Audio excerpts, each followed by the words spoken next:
Welcome to P Agarwal editorials. तो आज हम जो फर्स्ट आर्टिकल डिस्कस करने वाले हैं वो है Iran nuclear programme the illusion of a surgical strike.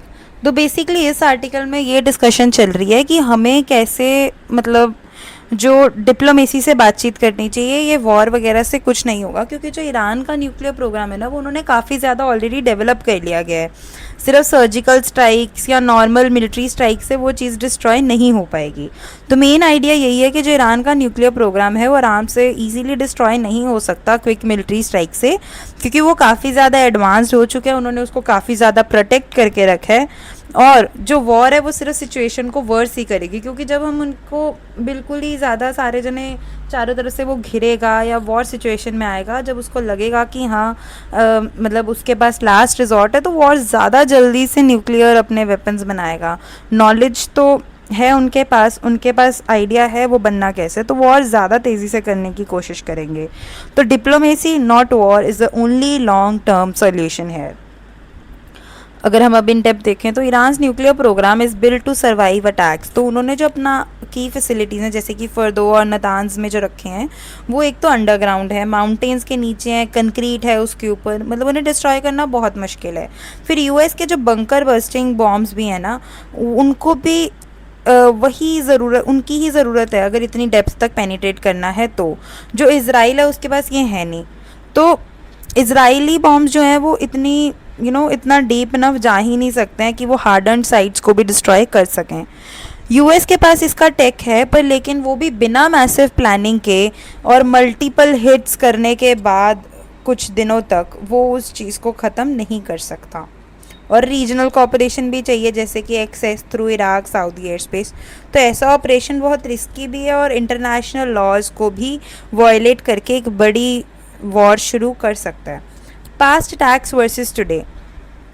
जो इज़राइल है उसने पहले इराक को, सीरिया को सक्सेसफुली बॉम्ब कर दिया था, क्योंकि एक तो वो अर्ली स्टेज पे थे, उनकी न्यूक्लियर साइट्स अबव ग्राउंड थी। जो ईरान का प्रोग्राम है, पर वो ईरान का जो प्रोग्राम है वो काफ़ी ज़्यादा पुराना है, स्प्रेड आउट है, डुप्लीकेटेड और हेविली फोर्टिफाइड है। Iran will fight back and it can. तो ईरान ने अपनी पावर शो करी हुई है ऑलरेडी। अप्रैल 2024 में भी उसने 300 ड्रोन्स और मिसाइल्स रिटेलिएशन में चलाए थे। सम ब्रोक थ्रू इजराइल्स, कुछ ने तो इजराइल का आयरन डोम डिफेंस भी तोड़ दिया था। फिर ईरान के जो एलाइज हैं जैसे कि हिजबुल्ला, हाउदी रेबल्स, मिलिटियस, तो उनके पास वो भी काफ़ी हैं। तो अगर उनको कोई अटैक करेगा तो वो ऑलरेडी अपने सारे जो एलाइज हैं उनको एक्टिवेट कर देते हैं ताकि वो और सारी जगह पे अटैक्स करें। तो रीजनल वॉर्स वो काफ़ी ज़्यादा जल्दी शुरू कर सकते हैं। A military strike might only delay not destroy. तो अगर फैसिलिटीज़ जैसे कि नतान्स वगैरह हिट होती हैं तो ईरान दोबारा से उन्हें रीबिल्ड कर सकता है, और वो भी बहुत जल्दी, क्योंकि अब उसने पास्ट अटैक से भी सीखा हुआ है। Diplomacy is the only sustainable solution. तो 2015 का भी जौन सा जॉइंट कॉपरेशन एक्ट हुआ, डील साइन करी गई थी, तो उसमें ईरान की प्रोग्रेस को स्लो तो कर दिया था, पर फिर जब यूएस ने 2018 में उससे विड्रॉ कर लिया तो ईरान ने अपना यूरेनियम अप टू 60% इनरिच कर लिया। फिर अपनी इंटरनेशनल इंस्पेक्शन रिड्यूस कर दी। 30 टाइम्स ज़्यादा यूरेनियम अब स्टॉक पाइल करना शुरू कर दिया जितना अलाउड था उससे भी। तो एक न्यू डील जो है वो ऑल्दो बहुत मुश्किल होगी पर बेटर रहेगी देन एंडलेस वॉर। तो illusion of a clean strike, तो एक सर्जिकल स्ट्राइक सुनने में तो बहुत इजी लग रही है पर एक रियलिस्टिक काम नहीं है। जो ईरान का प्रोग्राम है वो काफ़ी ज़्यादा एडवांस्ड, रिजिलियंट और डीपली एम्बेडेड है। तो वॉर जो है वो सिर्फ कॉस्टली रहेगी और पॉसिबली एंडलेस भी रहे, पर फिर भी उसमें सक्सेस पाना थोड़ा मुश्किल है। फाइनल मैसेजेस कि wars are easy to start but almost impossible to end. तो Iran nuclear programme won't be stopped by bombs, only smart diplomacy, global pressure and verifiable agreements can make a lasting impact. तो ये इस article में ये author का कहना रहा। Next article है inflation falls but not unemployment. तो बेसिकली इस आर्टिकल में क्या मेन आइडिया है कि हमारे इंडिया में इन्फ्लेशन तो कम हो रही है, पर लेकिन जो अनएम्प्लॉयमेंट है वो अभी भी राइज पे ही है। और बेसिक एक क्रक्स ये बताया गया कि जैसे एग्रीकल्चर ने अच्छा परफॉर्म किया तो हमारे यहाँ पे जो फूड प्राइसेस गिर गए, उसी को मेन हम इन्फ्लेशन गिरा देख रहे हैं। ऑल्दो ग्रोथ स्लो रही, आरबीआई की पॉलिसीज़ रियल रीज़न नहीं है इन्फ्लेशन के गिरने का। Inflation down but unemployment up. तो इन्फ्लेशन जो है वो 3.2% से 2.8% पे गिरी, well within the target. But same time पे जो अनएम्प्लॉयमेंट है वो 5.1% से 5.8% तक बढ़ गई। तो वार्निंग साइन है ये कि हर एक बंदा तो बेनिफिट नहीं हो रहा है, इसका मतलब जो लोग एक्चुअल में जॉब्स ढूंढ रहे हैं उन्हें नहीं मिल रही है। Being employed versus seeking work, तो जो वेस्टर्न इकोनॉमिक थ्योरीज हैं वो ये कहती हैं कि अनएम्प्लॉयमेंट इज़ बाय चॉइस, पर ऐसा नहीं है। जो हाँ इंडिया में अनएम्प्लॉयमेंट है उसमें ऐसा है कि लोग जॉब चाहते हैं, वो ढूंढ रहे हैं जॉब, बट फिर भी उनको जॉब नहीं मिल रही है। तो लोअर इन्फ्लेशन हेल्प्स दोज जो ऑलरेडी जॉब में है, उनको तो लोअर इन्फ्लेशन से फ़ायदा है, पर जो अनएम्प्लॉयड है उनको क्या फ़ायदा, उनके पास तो कोई इनकम ही नहीं है। ग्रोथ इज स्लोइंग टू, तो जीडीपी भी जो है हमारा 9.2% से 6.5% आ गया था। सिर्फ एग्रीकल्चर फास्ट ग्रो किया, बाकी सेक्टर्स जैसे कि इंडस्ट्री और सर्विसेज जो हैं वो स्लो डाउन होगी। स्लोअर ग्रोथ मतलब फ्यूअर जॉब्स, मतलब ज़्यादा unemployment. Inflation fail mainly because of cheaper food, तो वही है कि अगर एग्रीकल्चर ने अच्छा परफॉर्म किया तो फूड जो प्राइस इन्फ्लेशन है वो ड्रॉप किया शार्पली, नियरली 11%। तो रीज़न क्या रहा कि एग्रीकल्चर ने अच्छा परफॉर्म किया, नॉन एग्रीकल्चर सेक्टर्स ने अच्छा परफॉर्म नहीं किया, जिससे डिमांड सप्लाई का जो गैप है वो कम हो गया। तो lower food prices directly reduce inflation, क्योंकि जो फूड है वो एक बड़ा पार्ट आता है कंज्यूमर प्राइस इंडेक्स का। RBI's monetary policy did not cause the drop, तो जो आरबीआई का रेपो रेट है वो सिर्फ 1% से गिरा और ऑलमोस्ट स्टेडी ही रहता है। तो ये जो स्मॉल चेंज है उससे इतना ह्यूज ड्रॉप नहीं आ सकता फूड प्राइसेस में। सेक्टर्स जैसे कि सर्विसेज जो डिपेंडेंट नहीं है लोन्स वगैरह पे, वो भी स्लो करी हैं, तो ये रेपो रेट हाइक्स के कारण तो नहीं है। What actually drives inflation in India, तो एक रिसर्च पेपर है 2025 का, वो ये कहता है कि जो इंटरेस्ट रेट्स हैं वो इतना मेजर रोल प्ले नहीं करते हैं इंडिया में, बल्कि जो फूड प्राइसेस हैं कि एग्रीकल्चर ग्रोथ कैसी रहती है बाकी सेक्टर्स के कंपैरिजन में, वो रियल ड्राइवर है। जो इन्फ्लेशन ऑफ फूड शॉर्टेजेस के कारण होगी वो इंटरेस्ट रेट्स बढ़ाकर थोड़ी सॉल्व हो सकती है। Inflation targeting does not work in this case, तो आरबीआई बिलीव करता है कि लोगों के एक्सपेक्टेशंस को कंट्रोल करके हम इन्फ्लेशन कंट्रोल कर सकते हैं, पर सर्वे का कहना है कि जो लोगों की इन्फ्लेशन एक्सपेक्टेशंस हैं वो हमेशा हाई ही रही हैं, ऑल्दो इवन जब एक्चुअल इन्फ्लेशन ड्रॉप हुआ तब भी, तो expectations didn't shift and can't explain the fall in inflation.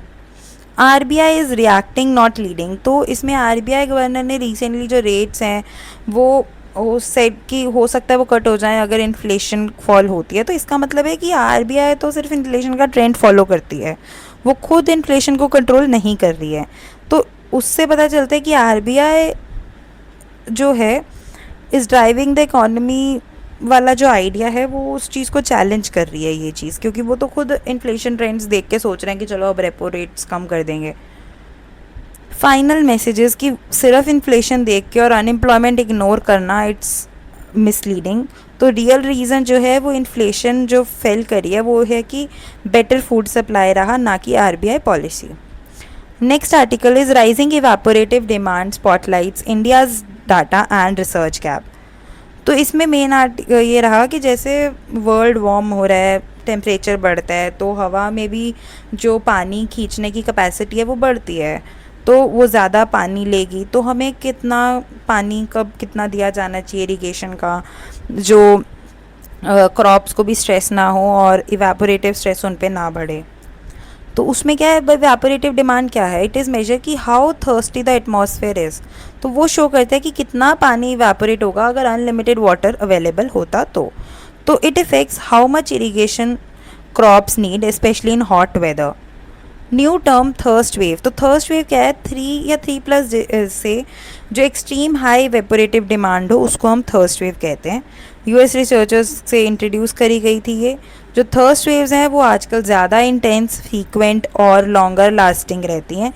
तो ये trends are linked to climate change. Why it matters for farmers, even with enough irrigation जो क्रॉप वाटर है वो डिपेंड करता है कि how thirsty the air is. अब crop जैसे कि वीट और राइस हैं वो ज़्यादा पानी लूज़ करेंगी ड्यूरिंग थर्स्ट वेव्स, तो उससे नीड फॉर इरीगेशन बढ़ जाएगा, stressing water resources and farmers cost. What drives evaporative demand? तो combination high temperature, low humidity, high solar radiation, high wind speed, तो इन सब चीज़ों से इवेपोरेटिव डिमांड पे फ़र्क पड़ता है। और ये सारी चीज़ें बढ़ती है, जैसे टेम्परेचर बढ़ेगा तो पानी ज़्यादा चाहिए होगा, ह्यूमिडिटी कम होगी तो भी पानी ज़्यादा, एयर में मतलब ह्यूमिडिटी कम है तो और पानी चाहेगी लेना, हाई टू लो फ्लो करेगी चीज़ें, सोलर रेडिएशन ज़्यादा है तो भी, विंड स्पीड ज़्यादा है तो भी पानी जल्दी जल्दी इवेपोरेट करेगा। तो all these increase as the climate warms. How it's measured, तो जो standard short crop evapotranspiration करके है उससे हम इसे मेजर करते हैं। तो ई टी नॉट क्या है, वो एज्यूम करते हैं कि एक आइडियल ग्रास है, कोई वाटर शॉर्टेज नहीं है उसके पास, और वो फिर मेजर करते हैं कि कितना पानी वो लूज़ करेगा। In simplified way but powerful way to decide when to irrigate and how much water is needed. Past versus present trends in India, तो 1997 की जो स्टडी है वो कहती है कि जो इवेपोरेशन और पोटेंशियल इवेपो ट्रांसपीरेशन है वो डिक्रीज़ करे फ्रॉम 1967 टू 1997, क्योंकि ह्यूमिडिटी बढ़ी तो उसने कैंसल आउट कर दिया इफ़ेक्ट हायर टेम्परेचर का, क्योंकि ज़्यादा ह्यूमिडिटी तो वो पानी फिर इतना ऑलरेडी जब एयर में है तो वो और ज़्यादा पानी क्यों ही मतलब लेना चाहेगी। पर अब जो फ्यूचर क्लाइमेट मॉडल्स हैं वो ये शो करते हैं कि जो वार्मिंग है वो ओवर पावर कर देगी ह्यूमिडिटी को, कि टेम्परेचर इतना ज़्यादा बढ़ जाएगा कि ह्यूमिडिटी बढ़ने का भी ज़्यादा असर नहीं पड़ेगा, जिससे कि इवेपोरेटिव डिमांड बढ़ेगी इंडिया में। इंडियाज़ करंट डाटा गैप्स, तो रीसेंट जो स्टडीज़ हैं वो शो करते हैं कि जो इंक्रीज इवेपो ट्रांसपीरेशन है नॉर्थ इंडिया, हिमालयाज़ या ईस्टर्न इंडिया में, इट्स लाइकली क्योंकि फ्रॉम मोर क्रॉप्स और वेजिटेशन। पर कोई नेशनल डाटा नहीं है हमारे पास एक्सट्रीम थर्स्ट वेव्स के लिए, हमें नहीं पता कौन सी क्रॉप्स कौन से रीजन ज़्यादा वल्नरेबल हैं, how thirst waves will affect food and water security, हमें इसका कोई आइडिया नहीं है। तो हमें डाटा की ज़रूरत है, पता नहीं कब डाटा आएगा। Global south needs more research, तो यूएस ने स्टार्ट कर दिया ऑलरेडी स्टडी करना थर्स्ट वेव्स को। ग्लोबल साउथ जैसे कि इंडिया वो ज़्यादा वल्नरेबल है क्लाइमेट चेंज के, क्योंकि उन्होंने इतना पढ़ा भी नहीं हुआ है उसके बारे में। एनआईटी जलंधर से एक टीचर हैं ऑलरेडी जो शैलजा शर्मा करके जो भी हैं, मिस शैलजा शर्मा, वो और मीतपाल कुकल जो है वो अभी रिसर्च कर रहे हैं इसके बारे में साउथ एशिया में। तो key insight thirst waves hit unexpected places, तो सरप्राइजिंगली बातें ये हैं कि जो वर्स्ट थर्स्ट वेव्स है ना वो उन एरियाज़ में नहीं हुई जहाँ पर हाईएस्ट इवेपोरेटिव डिमांड थी। तो इसका मतलब है कि गवर्नमेंट को प्रायोरिटाइज़ करना पड़ेगा रॉन्ग रीजन्स को क्लाइमेट प्लान्स में प्रायोरिटाइज़ करना। तो गवर्नमेंट अगर अपनी पॉलिसीज़ ही मतलब अनएक्सपेक्टेड वे में, जैसे अब ये ट्रेंड जो शो कर रहा है कि अगर हाईएस्ट इवेपोरेटिव डिमांड जहाँ पर है वहाँ पर वर्स्ट थर्स्ट वेव्स नहीं आई हैं, तो गवर्नमेंट हो सकता है कि गलत रीजन्स को प्रायोरिटाइज़ कर रही हो अपने क्लाइमेट प्लान्स में, तो उसको डाटा और रिसर्च की बहुत ज़रूरत है। तो उन्हें सोचना पड़ेगा रीजनल प्लानिंग और वाटर मैनेजमेंट के बारे में। Final messages, as the planet gets hotter, tracking thirst waves is critical for protecting crops, farmers and water resources. India needs better data, more studies and farmer awareness. So understanding evaporative demand can guide better irrigation, crop planning and climate adaptation policies. So that's all for the articles today. Thank you.